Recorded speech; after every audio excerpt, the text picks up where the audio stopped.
Why do you play drums? That's a big one. Because I'm crazy. Easy. If you're a biscuit, which would you be? A biscuit? Oh, that's such a tough one. I really like those sort of chocolate chip cookies. Good answer. I like a jammy Dodger myself. Moving on. What do you attribute your musical brilliance to? Thank you. I don't know if I'm worthy of being described as having musical brilliance, but I suppose like being involved with music, if you've got a passion for it, then it will pull you into the music and it will involve you in the music. So I think my passion for music is what takes me to where it's happening, where it's at. Very nice. Highlight of your career? Aside from being here today, of course. Today is a toughie, but I don't know. I've had so many. I mean, if I think of beautiful little moments, some of them might have been playing with Burt Bacharach and Dionne Warwick at the Royal Albert Hall, perhaps playing at the last night of the Proms, maybe playing with some of my jazz heroes such as Count Basie Orchestra, possibly playing with Wynton Marsalis, things like that. I mean, I'm lucky. I've had some things that those will do. Yeah, they're not necessarily like chart things, but they meant a lot to me. And what advice would you give to budding little Ralphies? Well,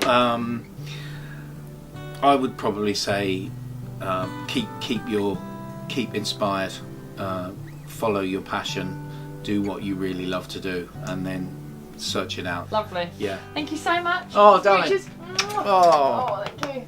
That's great. I love those little things. That's nice, isn't it? Yeah. Beautiful.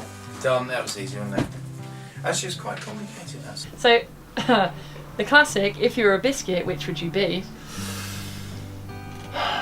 You've had time to think about this. I have, and I have already changed my mind. I think I have to be a hobnob. A hobnob? Yeah. Aside from the milk chocolate one? Chocolate. Oh yeah, okay, I'm with you. Chocolate. What would you attribute your musical brilliance to? Well, I love it. I love music, always have done, and I think if you're lucky enough to do something you love and get paid to do it, you should give it your all. And I just love it. That's it. Okay, highlight of your career. Or one of. I think conducting a show for the very first time in front of an audience would have to be that. Okay, cool. Where was it? The first show that I was in charge of, I suppose, was it toured the UK and we opened in Southampton. So when you've got 1,500 people applauding the end of the show, it's not all for you, but you do feel that and you hear that and you think, yeah, I was part of that. That's very cool. Advice to budding toms? Advice. Just listen to loads of music. Play as much as you can. If anyone offers you, if you play the piano, do accompany for a choir, do play for rehearsals, do anything. Don't think you're going to end up doing one thing, because you probably have to take loads of different stuff if you want to do it all the time. There's loads of work out there, but you've got to be prepared to be a bit flexible. That's what I say. Be flexible. Okay, favourite bass player? Favourite bass player? Oh. Well, the first two bass players I ever listened to, they're quite wide apart, was Stuart Zender from Jamiroquai and Flea from the Red Hot Chili Peppers. So I'd have to say those two, because they're the ones that inspired me to sit down and learn everything that they'd ever played. I didn't get through it all, but I tried. So there we go. And lastly, but by no means least, can you tell us a joke? Oh God. I've only got dad jokes. For better. What do you call a bear with no ears? I don't know.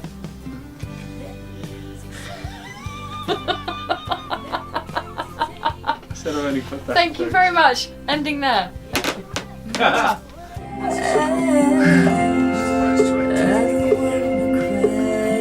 think sticks would be too Too much, yeah. Jeff, how did you get into music? I know you were pretty much born into it, but was there a moment where you were like, that's what I've got to do, or was there that? Not really. I was around a big recording studio complex from the age of about 13 years old, and I was very interested in all the technical side. But when I used to go in there at night when nobody was there were pianos and Hammond organs and instruments, and I'd start messing around, and that's how I learnt to play basic chords.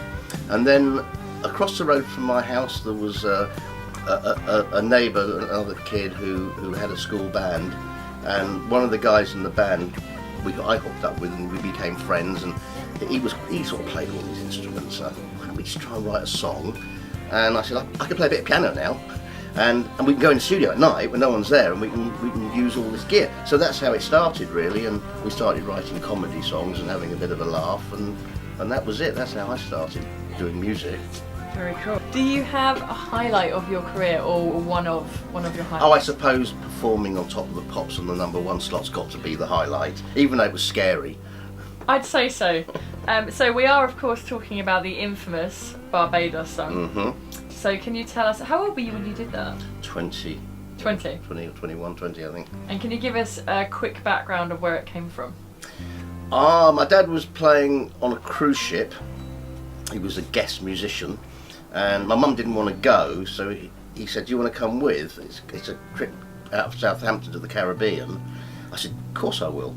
And one of the islands we visited was Barbados, and I really enjoyed Barbados, and it was in my mind. And when I came back to London, I was doing a lot of work with Trojan. I was recording a lot of their stuff, and then just because I was working so much with those guys, I went in the studio with my mate who I was writing with. I said, why don't we just do a comedy reggae song? And I said, I've just been to Barbados, why don't we? Half an hour later, Barbados was written. And funnily enough, originally Trojan Records wanted to release it, but we decided not to do it that way, and the way we did it worked. So, any advice for anyone who would like to get into what you do, which is basically everything technical? well, the advice has changed over the years, because obviously what I would have said is try and get yourself in a big studio, learn the ropes from the people, but there's so many few studios around now. I suppose the answer now is get yourself a good setup on the computer and make music. Brilliant. And get online and get your stuff out there, and there's lots of ways of getting your music out now, which there wasn't in the old days, so in some ways that's better. Thank you, Jeff. Lovely. Mwah. Thank